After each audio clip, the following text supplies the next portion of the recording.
Well, let's go live to Israel now, and joining us is Danielle Wiener, whose brother Yahav was kidnapped by Hamas, and she's joined by her partner Niv Small. Appreciate your time this morning, Danielle. We'll start with you first of all. What can you tell us about Yahav and how he was taken?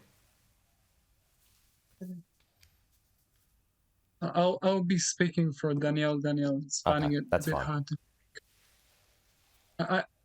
We want to tell our story the way we saw it, and we want to speak the truth. We woke up Saturday morning around 7 o'clock after we drove back from Kfar Aza, where Danielle's family, all of Danielle's close relatives live. Her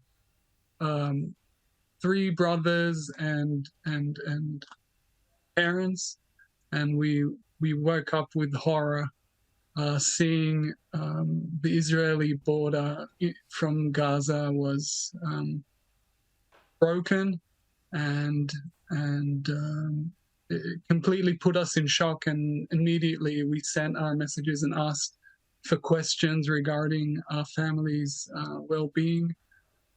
We immediately or very soon understood that for the first time in our lifetime, and first situation like this that we have ever had in Israel, and we've experienced wars and other situations, that there are terrorists walking around Danielle's family's houses, all of their houses in Kfar Aza, and watching the news, or not watching the news, just from the phone, realizing that the situation is going on in the whole of outside of the Gaza Strip in Israel. We very soon lost contact with Yahav and Shaili. The last message we got from them was that there are terrorists outside their house and they don't know what to do. And as the day went by, the misery was just even worse. Right, so he was taken from his home or his kibbutz, not so much that music festival. Is that correct? That's right. That's correct. In his house. Apologies, Nahiv. Have you had any proof of life or anything from Yahav at this stage? We have absolutely no concrete information about Yahav. Nothing. We had 2 missions in the last 3 days, which were sleepless days, and we want to share our story so that our main mission to get Yahav back home will come through. We don't know where he is. We want to share his heroic story, and Shaili, his wife's heroic story. After a day after all this started, we had the opportunity, or Shaili had the opportunity, to be evacuated from a completely different house. From her, we heard firsthand her horror story.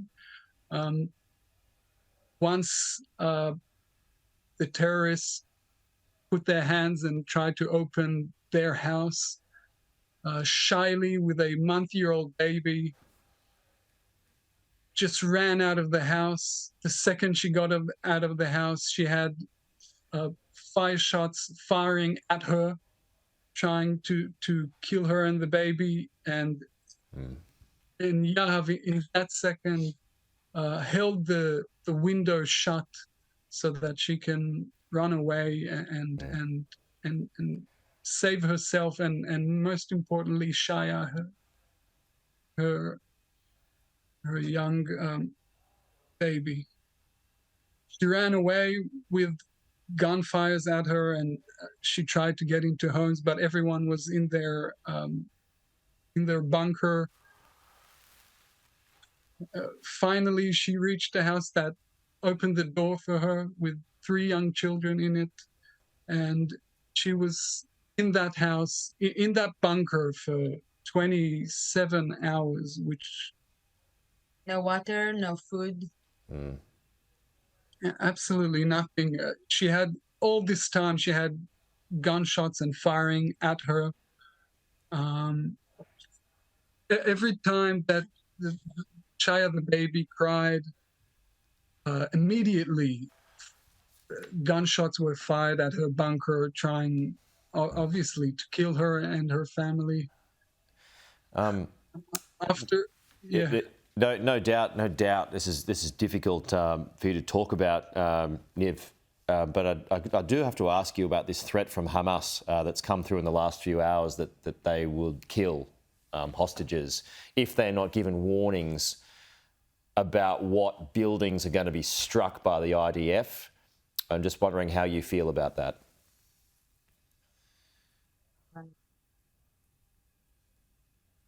I'm beginning to speculate, and I don't like it very much. But Israel, the IDF, has these things they do before they bomb down houses, where they knock on doors. They call it. They put down small missiles just to shake the house, not to hurt anyone, to let civilians out. And after they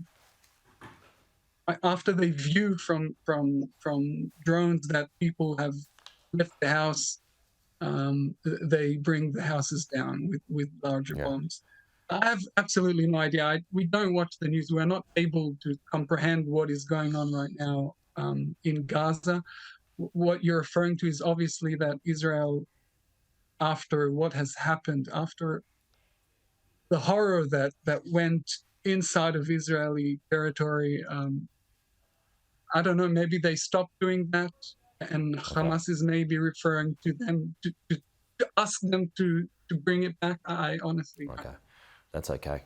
Danielle and Niv, I really appreciate you sharing your thoughts with us this morning. Thank you so much for speaking to us live, and we can only hope for the best for Yahav and his family. So thank you so much for talking to us. I would just like to thank you guys for sharing our story. We are trying to put Yahav's photos everywhere, anywhere. Any information that anyone has, wherever it's from, we want to get it, whether it's horrible news or good news. We just want to know what is going on. I'm speaking on Danielle's family and the Wiener family and Atari family. And the month-year-old baby she has. We just want to see her father back. Yeah. That's all. Understand. Niv, Danielle, again, thank you so much for your time.